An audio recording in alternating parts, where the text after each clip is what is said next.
오늘의 말씀의 제목은 세상에 무시당하는 기독교, 세상에 무시당하는 기독교입니다. 세상에서의 성공의 기준은 부와 명예와 권력일 것입니다. 그리고 세상에서의 실패의 기준은 가난과 질병일 것입니다. 그러나 하나님 앞에서 성경이 말씀하시는 성공의 기준은 하나님을 믿고 그분께 진심으로 순종하는 것입니다. 그리고 성경 속에서 말하는 하나님 앞에서의 실패의 기준은 회개하지 않고 자기중심적으로 세상을 쫓아 하나님을 배역하는 것입니다. 어떤 이는 이렇게 말합니다. 기왕이면 다 엉치마라고 부와 명예 그리고 권력을 가지고 하나님을 믿고 그분께 진심으로 순종하는 것이 최고의 성공이다라고 이야기합니다. 그러나 진정으로 성공한 그리스도인은 기왕이면이라는 말을 하지 않습니다. 오히려 그리 아니하실지라도 라고 말합니다. 오늘 예손의 모든 식구들이 세상에 무시당하는 그리스도인이 아닌 세상에 존중받고 세상에 선한 영향력을 미치는 그러한 성령 충만한 그리스도인이 되기를 기도합니다. 첫 번째입니다. 기독교인의 실패입니다. 기독교인의 실패입니다. 일어날 수 없는 일이 벌어졌습니다. 언약 백성은 결단코 실패할 수 없습니다. 결단코 전쟁에서 질 수가 없습니다. 왜냐하면 하나님이 함께 하신다고 약속하였기 때문입니다. 절대 불가능한 일이 벌어졌죠. 이스라엘 백성이 블레셋 앞에서 패하여서 4천여 명이 죽었습니다. 이는 과거 그 어떤 시대에 있었던 과거 그 어떤 사사시대 때보다도 더 뼈아픈 패배였습니다. 왜냐하면 1절의 첫 부분에 보면 사무엘이 하나님 앞에 쓰임을 받기 시작하였던 그러한 때였기 때문입니다. 하나님의 백성들이 이제 조금씩 하나님 앞에 돌아오기 시작할 때였기 때문입니다. 오늘날 기독교인들은 구약의 이스라엘처럼 이웃들과 세상과 생존을 위해 전쟁을 할 필요는 없습니다. 그렇다면 당시 이스라엘의 실패처럼 오늘날 우리 기독교인들의 실패는 무엇입니까? 그것은 기독교인이 하나님의 자녀가 세상에서 빛과 소금의 사명을 감당하지 못하는 것입니다. 소금이 만약 그 맛을 잃으면 길거리에 버려져 밟히게 됩니다. 똑같이 기독교인들이 세상에서 비웃음을 당하는 것입니다. 기독교인이 세상에서 조롱받고 무시받고 하는 이유는 결단코 가난해서 성공하지 못해서가 아닙니다. 결단코 질병이 많아서가 아닙니다. 기독교인이 세상에서 조롱받고 무시받는 이유는 우리의 신앙이 너무 미신적이고 너무 세속적이고 너무 이기적이고 너무 비도덕적일 때가 있기 때문입니다. 바로 기독교인에게 우리에게 복음과 하나님의 참 말씀과 믿음과 순종과 사명이 사라졌기 때문인 것입니다. 이것이 그리스도인의 철저한 실패의 모습입니다. 두 번째입니다. 3절과 6절을 보면 이스라엘의 잘못된 생각과 잘못된 선택이 나옵니다. 당시 이스라엘 백성은 자신들의 실패가 어디서 오는지 매우 고민했습니다. 3절에 보면 장로들이 나옵니다. 4절에 보면 홈리와 비느하스를 대표하는 목회자들이 나옵니다. 그리고 언약궤를 가지고 오고 언약궤가 들어왔다고 힘을 얻어서 환성을 하고 사기가 충성한 온 백성들이 있습니다. 장로들, 목회자들, 그리고 온 백성들 모두가 잘못된 생각을 가지고 있었습니다. 생각이 잘못되었기 때문에 잘못된 선택을 하게 됩니다. 왜 내 삶이 이렇게 안 될까? 왜 내 것이 자꾸 꼬일까? 잘못된 분석과 잘못된 생각, 그리고 잘못된 선택을 하게 됩니다. 그들의 잘못된 선택은 그들이 하나님 말씀에 대한 무지에서 나오는 것입니다. 윗사람부터 아랫사람까지 모든 이가 총체적으로 무지에 빠졌습니다. 오늘도 마찬가지입니다. 많은 그리스도인들이 성경의 말씀에 대해서 잘 모릅니다. 어떤 이는 성경을 많이 읽어도 그 뜻을 잘 모릅니다. 왜 그럴까요? 그것은 성경 말씀을 자기 중심으로 읽기 때문입니다. 성경이 먼저 저자가 그 이야기를 그 상황에서, 어떤 상황에서 도대체 누구에게 이 말을 하고 있는 것인지 분명하게 이해해야 합니다. 그렇게 해서 창세기부터 계시록까지 성경을 쭉 읽으신다면 여러분, 우리가 발견하는 것은 하나님은 굉장히 일관성이 있으시다는 것입니다. 창세기부터 계시록까지 하나님은 똑같이 하나의 말씀을 하고 계세요.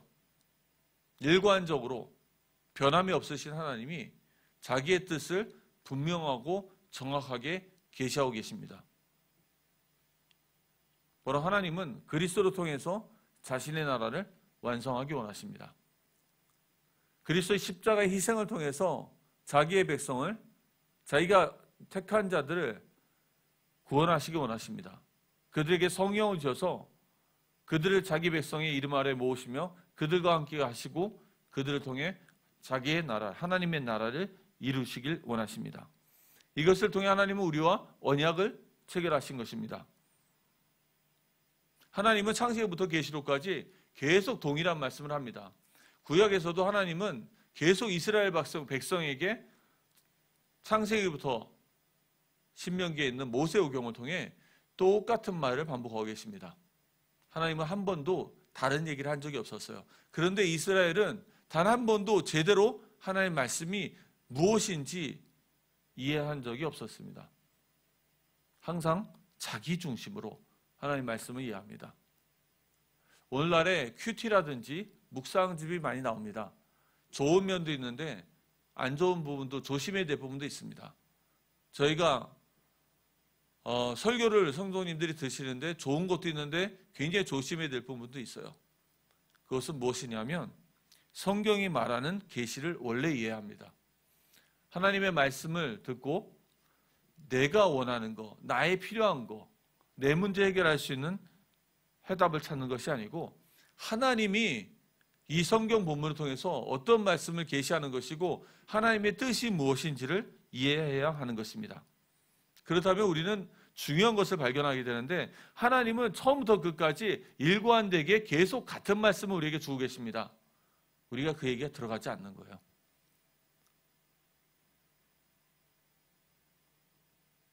하나님은 너무 일관적이시기 때문에 그분이 하시려는 일도 예측이 가능합니다. 그분은 불변하지 않으시기 때문에 그분의 판단이 예측도 가능해요. 그 뜻은 무엇이냐면 우리가 그분의 성품을 이해하고 있다는 얘기입니다. 그분의 마음과 그분의 뜻을 이해하고 있다는 뜻이죠. 그래서 성경을 읽고 하나님이 어떤 분이신지 그분의 뜻을 이해합니다. 그뿐만이 아니고 그분의 뜻에 순종하려고 해야 합니다. 그런데 하나님의 말씀을 잘 모르면 오늘날 우리들의 신앙이 반지성적으로 흐릅니다. 성경은 굉장히 논리적으로, 지성적으로, 정확하게, 일관적으로 하나님의 뜻을 계시하고 계십니다. 그런데 우리는 내 중심으로 반지성적인 신앙으로 흐릅니다. 거기에 이기적이고 세속적인 성공을 추구하며 그리고 또한 하나님의 초자연적인 능력을 기대하는 미신적인 신앙으로 변질되어집니다. 원래 복음은 그리스도의 십자가의 신앙으로 말미암아 하나님의 공의를 이끄는 위대한 사건입니다. 그리스도 십자가의 희생을 통해서 하나님 독생자의 자기의 독생자의 희생의 그 사랑을 통해서 우리를 공의의 길로, 율법의 길로 이끄시면서 하나님의 나라로 완성하는 위대한 사건입니다. 그러나 오늘날의 우리의 신앙생활에는 공의도 없고 율법도 없고 사랑도 식어져 가고 있습니다. 사랑하는 성도님들, 사랑도 없고 사랑이 없다면 아무리 능력이 많고 아무리 공의가 있어도 울리는 꽹과리와 같이 아무런 의미가 없습니다. 하나님 말씀 모르면 이렇게 사랑도 없고 공의도 이룰 수 없습니다. 그저 이기적이고 세속적이고 미신적인 신앙으로 변질되어집니다. 그리고 세상에서 성공하는 것이, 그래서 성공해서 하나님께 쓰임받는다는 것이 최고의 가치라고 그런 사람만 높여주고 있습니다. 오늘날 기독교인들은 잘못된 생각과 잘못된 선택으로 세상에서 소금으로서의 맛을 잃고 이스라엘이 블레셋에 당했던 것처럼 우리가 안타깝게 세상의 조롱거리가 되고 있습니다. 하나님이 이스라엘과 함께하지 않으셨습니다. 그런데 이스라엘은 껍데기만 남은 언약궤에 열광을 하고 있습니다. 사랑하는 성도님들, 하나님이 함께하지 않는데 혹시 우리는 큰 교회당과 화려한 예배와 찬양에 감동을 받고 있지는 않습니까? 우리가 참된 신앙의 본질로 돌아가야 합니다. 세 번째입니다. 오직 믿음과 순종으로만 세상을 이길 수 있습니다. 오직 믿음과 순종으로만 세상을 이길 수 있습니다. 7절에서 11절 말씀이죠. 기독교인이 우리가 이기적이고 세속적이며 반지성적이고 미신적인 신앙을 가지고 단순히 문제 해결만을 위해서 나의 것을 해결하기 위해 기도할 때 세상은 오히려 열심히 공부하고 열심히 일하고 아주 부지런히 살면서 성공해서 기독교인들을 오히려 부끄럽게 하기도 합니다. 오늘 이스라엘은 어리석게도 자신은 하나님께 순종하지 않고 타락하여서 세상과 타협하면서 살면서 하나님이 나와 함께 하실 거야, 우리는 언약의 백성이야 라고 말하면서 언약궤를 의지했습니다. 하지만 블레셋은 나름대로 강하게 되어 대장부가 될 것을 서로 권면하며 전쟁을 위한 사기를 북돋았습니다. 우리는 세상에 올바른 영향력을 행사해 빛과 소금의 영향을 감당할 수 없는 상태에 빠진 것입니다. 결국은 부패한 영적 지도자 홈리와 비느하스는 죽임을 당하고 하나님과 함께하지 않는 언약궤는 블레셋에 빼앗기고 말았습니다. 이처럼 많은 화려한 교회당들이 부채로 경매에 넘어지기도 합니다. 사랑하는 성도님들, 오직 참 믿음과 순종으로만 세상의 유혹을 이기고 그리스도인은 세상에 영향력 있는 삶을 살 수가 있습니다. 우리가 블레셋에 참된 영향력을 미치고 그들을 돕고 그들을 살릴 수가 있습니다. 참 믿음은 성경을 올바로 알아야 합니다. 그리고 성경 속에 있는 복음의 말씀을 정확히 이해해야 합니다. 그리고 복음으로 인해 우리의 가치관이 바뀌어야 합니다. 그리고 우리의 선택이 바뀌어야 합니다. 사랑하는 성도님들, 성경의 말씀을 잘 묵상하시기 바랍니다. 그리고 성경으로 우리 함께 돌아가길 바랍니다. 그뿐만이 아니고 모든 예배에 참석하시길 바랍니다. 공예배에 참석해서 하나님의 말씀을 배우시기 바랍니다. 하나님의 말씀을 사모하시기 바랍니다.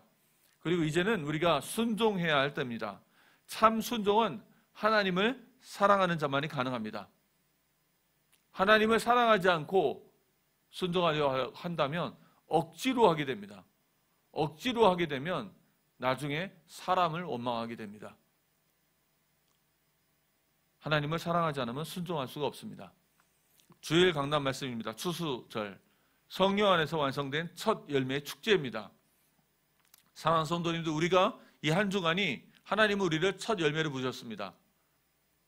우리는 어떤 축제를 해야 될까요? 성령 안에서 완성된 첫 열매는 성경과 복음을 올바로 이해하는 참 믿음을 회복해야 합니다. 참 믿음이 회복되는 축제의 한 주가 되시기 바랍니다. 말씀을 더욱더 돌아가 읽으시고요. 하나님의 예배에 참석하면서 하나님의 말씀을 배우고 열심히 사모하시기 바랍니다. 그리고 성령 안에서 완성된 첫 열매는 하나님을 사랑하는 참 순종을 하게 됩니다. 참 순종의 한 주간이 되시기 바랍니다. 오직 믿음과 순종을 하면 이 세대에서 우리는 하나님께 쓰임 받을 수 있습니다. 빛과 소금의 역할을, 그러한 사명을 감당할 수가 있습니다. 세상에 내가 어떤 자리에 있든지 참된 영향력을 행사할 수 있습니다. 우리 사랑하는 예손의 모든 식구들이 이 세상에 참된 영향력을 행사하는 참된 그리스도의 제자들이 되시기를 축원합니다.